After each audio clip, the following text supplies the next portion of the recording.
കണ്ണൂർ പേരാവൂർ മണ്ഡലമാണ് നമ്മൾ അനലൈസ് ചെയ്യുന്നത്.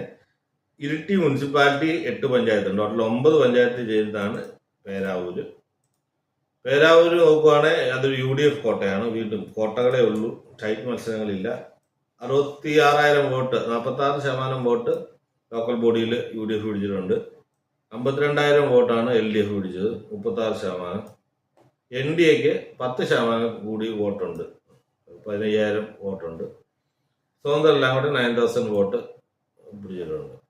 UDFന്റെ മെമ്പർമാർ നോക്കിയാൽ 89 പേരുണ്ട്, LDFന് 63 പേരുണ്ട്, BJPക്ക് 9 പേര്, അതേഴ്സ് 2 പേര്. ഇതൊറ്റ നോട്ടത്തിൽ തന്നെ ഒരു കോട്ട തന്നെയാണ്. നമുക്ക് എന്തായാലും അതിന്റെ ചരിത്രങ്ങളിലോട്ടൊന്ന് നോക്കാം.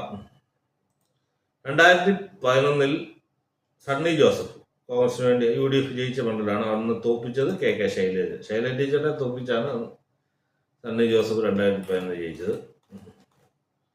2016 അദ്ദേഹം തന്നെ, സണ്ണി ജോസഫ് തന്നെ CPM-നെ തോപ്പിച്ചു, ബിനോയ് കുര്യനെ തോപ്പിച്ചു.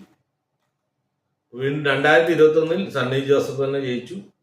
അദ്ദേഹം CPM-നെ സക്കീർ ഹുസൈനെ തോപ്പിച്ചു. CPM എല്ലാം ട്രൈ ചെയ്യാണ് കേട്ടോ.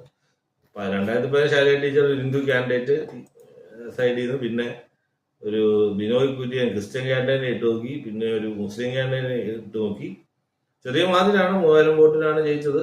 എന്നാൽ പോലും സണ്ണി ജോസഫ് ആ മണ്ഡലം നിലനിർത്തിക്കൊണ്ടിരിക്കുന്ന ഒരു മണ്ഡലമാണ് 2021. 26 വീണ്ടും UDF വേണ്ടി സണ്ണി ജോസഫ് പറയുന്നതിനാണ് മത്സരിക്കുന്നത്.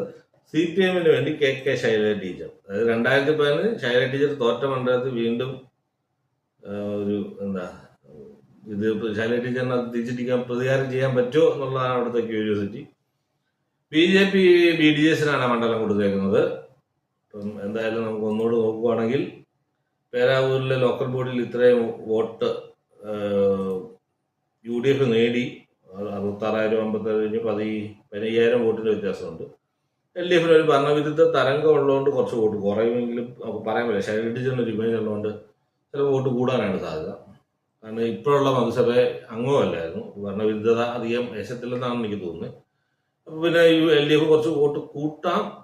ബട്ട് എന്നാലും ഒരു നല്ലൊരു സ്ലൈറ്റ് മാർജിനിൽ UDF ജയിക്കുമെന്നാണ് എൻ്റെ വിശ്വാസം. സണ്ണി ജോസഫ് അദ്ദേഹം വീണ്ടും അവിടുത്തെ MLA ആവുമെന്നാണ് എൻ്റെ ഒരു അനാലിസിസ്.